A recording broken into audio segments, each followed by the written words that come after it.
YouTube, what's going on? Tanner here with Pfeiffer Football. I want to talk to you guys.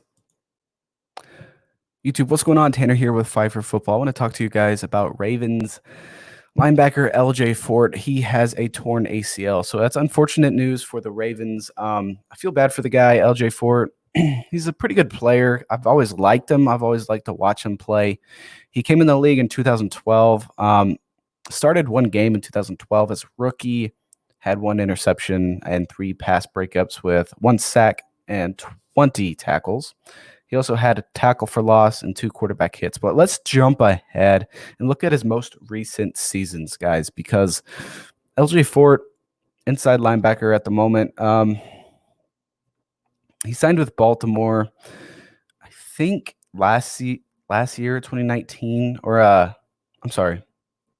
He split 2019 between Philadelphia and Baltimore. So, and then 2020, he played in 14 games. So, but let's go over his stats in 2019. With Philadelphia, he played in 4 games. He had 2 tackles, 1 solo. That was it. Okay. So they didn't really use him that much. Let's jump to when he was traded to Baltimore. He played 12 games. He started 8 of those. He had 1 pass breakup with 2 sacks and 35 total tackles, and he had 4 tackles for loss, 2 quarterback hits. So, like, as soon as he went to Baltimore, he had a pretty substantial usage boost. He went up a lot in usage, and and then in 2020, last year, guys, he played in 14 games. He started 8, so he missed 2 games last season.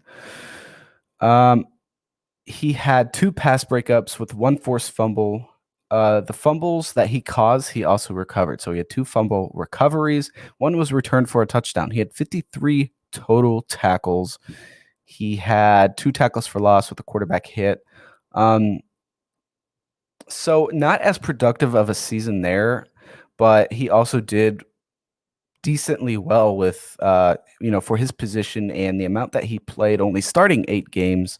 He had 53 total tackles, a quarterback hit, 2 tackles for loss, but he didn't record any sacks. He had 2 sacks the season before, though. But he did get a touchdown last year. But unfortunate news. I really like LJ Fort, like the way he plays. And just like with the Ravens, you have this mentality. And as soon as you go to Baltimore, you're just like a heck of a player. They've always had a great defense and just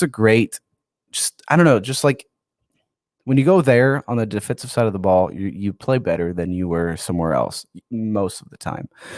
But yeah, guys, LJ Fort is out for the season with a torn ACL. That's unfortunate news. You can look for the Ravens to maybe target somebody else now. They may be in on KJ Wright. I don't know if that's a thing they may look at. They could look at Reuben Foster. Reuben Foster's coming back from injuries as well. Reuben Foster, great ceiling. I mean, all the talent in the world is there for Reuben Foster, and he could really bounce back. And especially if you go to the Ravens, I mean, he could turn into a potential All-Pro there. That's just how the Ravens work. That's what they're able to do. You could look at Avery Williamson as well. Avery Williamson, decent player, still a free agent, surprisingly still a free agent. But I really like Avery Williamson as well. I think I want to say he was a Jet for a long time, but don't quote me on that. Let's look. Avery Williamson, yeah, he was a Jet in 2020. Then he looks like he was traded to Pittsburgh. But he spent the first 5 years of his career – I'm sorry, the first 4 years on a rookie contract with Tennessee.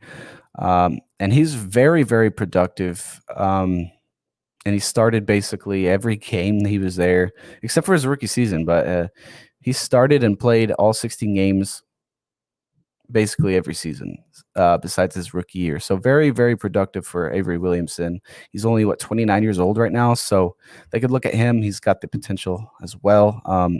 If the Ravens end up signing him, like I said, potential All-Pro. That's just the way the Ravens work. They're very, very talented on the defensive side of the ball. They could really use someone like Avery Williamson or Reuben Foster, because Reuben Foster, I feel like the ceiling is higher. But if you get Avery Williamson, you're getting a decently consistent player with ceiling as well. So You guys tell me what you think down in the comments below. I am recording something different today. I'm using StreamYard, so that's why you see a logo up there. But tell me what you guys think about this. Tell me if it's good quality or not. See if you like the animations. But thanks for watching, guys. I will see you in the next video. Oh, yeah, by the way, make sure you hit subscribe. Okay, see you.